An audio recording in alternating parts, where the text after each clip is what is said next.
चलिए बच्चों, तो हम लोग कहाँ तक पढ़ लिए थे? उत्तल अवतल दर्पण का परिभाषा उनका जो देख लिए थे, दर्पण कैसा होता है। अवतल दर्पण को अभिसारी दर्पण, उत्तल दर्पण को अपसारी दर्पण कहते हैं। अब हम दर्पण का जो प्रकार पढ़ रहे हैं, उत्तल या अवतल, तो उनके उपयोग के बारे में जानते हैं। पहले हम अवतल दर्पण के उपयोग के बारे में जानते हैं। क्या है जी अवतल दर्पण? तो हजामती, जब हम बाल दाढ़ी बनाने जाते हैं तो जैसे हमारा चेहरा है वैसा ही दिखाई देता है आईना में। तो कौन सा दर्पण है? अवतल दर्पण है। कौन सा दर्पण है? यानी सुंदर चेहरा को हम लोग कौन दर्पण के थ्रू? अवतल दर्पण, हजामती के रूप में अवतल दर्पण का प्रयोग किया जाता है। बड़े बड़े अवतल दर्पण का उपयोग सोलर कुकर में किया जाता है। किसमें किया जाता है? सोलर कुकर में किया जाता है। तो ये दर्पण कान, नाक, इस सब की जांच के लिए हम लोग जो जाते हैं डॉक्टर के पास, जो इंस्ट्रूमेंट यानी यंत्र का प्रयोग करता है, उसमें कौन सा दर्पण लगा रहता है?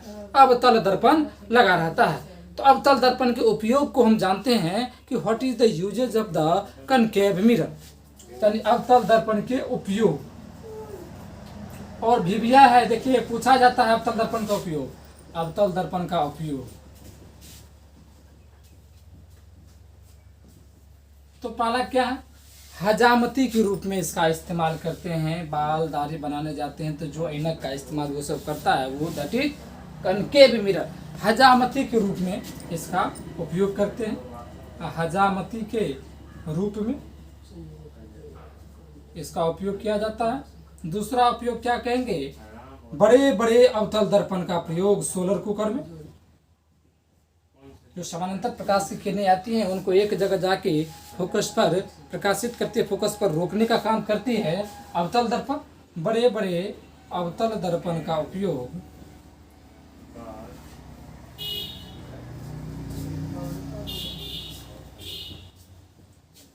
सोलर कुकर में,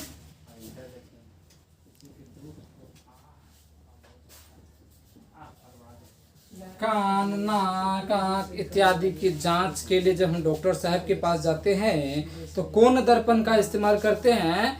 तो हम अवतल दर्पण का प्रयोग करते हैं। कान, नाक इत्यादि की जांच के लिए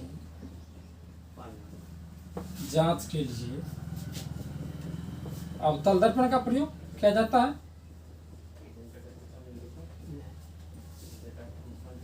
प्रयोग किया जाता है। नेक्स्ट बात आप देखिए, अग्रदीपों में जो साइड मिरर है उसके लिए हम लोग किसका इस्तेमाल करते हैं जी? तो हम लोग करते हैं टेबल लैंप में, सर्च लाइट में, जितना में है उस सब में हम लोग किसका इस्तेमाल करते हैं? चाहे सर्च लाइट हो, टेबल लैंप हो, इन सबों में हम लोग किसका इस्तेमाल करते हैं? तो अवतल दर्पण का इत्यादि में किसका प्रयोग किया जाता है? तो अवतल दर्पण का प्रयोग किया जाता है। तो अभी हम अवतल दर्पण के उपयोग के बारे में पढ़े। अब हम पढ़ते हैं उत्तल दर्पण के उपयोग के बारे में, लेकिन फिलहाल वीडियो को पॉज कीजिए और उतारिए।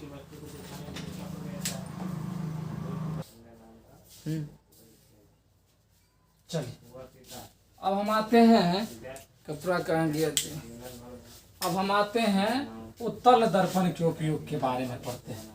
कौन सा दर्पण के उपयोग? उत्तल दर्पण। सड़क या गली के स्ट्रीट लाइट में परावर्तक के रूप में हम इसका प्रयोग करते हैं उत्तल दर्पण का। ट्रक है, मोटर कार है, मोटरसाइकिल है, इन सब के साइड मिरर के रूप में हम उत्तल दर्पण का प्रयोग करते हैं। उत्तल दर्पण का इसका दृष्टि क्षेत्र बड़ा होता है। उत्तल दर्पण उपयोग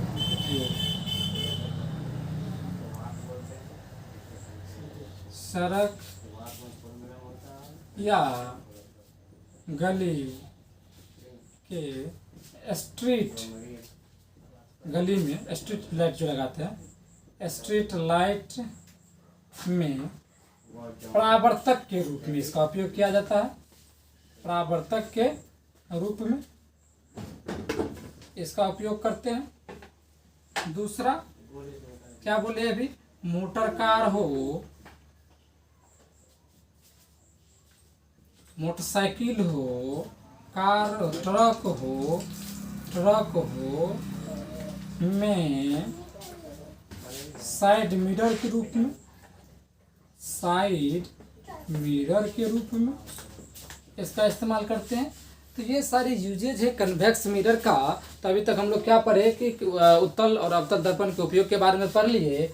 अब हम लोग जो है आगे बढ़ेंगे परवलयिक दर्पण की तरफ, उनको भी समझ लेते हैं एक लाइन में। तो परवलयिक दर्पण क्या था? पैराबोलिक मिरर, परवलयिक दर्पण, परवलयिक दर्पण यानी कि पैराबोलिक मिरर। यानी क्या हुआ इसका मतलब? परवलयिक का मतलब हुआ कि जो इसका परावर्तक सतह पूरे गोल नहीं हो, यानी कि परवलयिक हो, यानी पैराबोलिक हो, जिसका परावर्तक सतह, उसको क्या बोलेंगे? परवलयिक दर्पण। वैसा दर्पण जिसका परावर्तक सतह परवलयिक हो,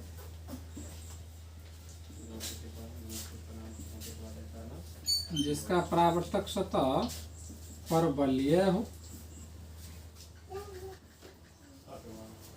उसे परवलयिक दर्पण कहते हैं।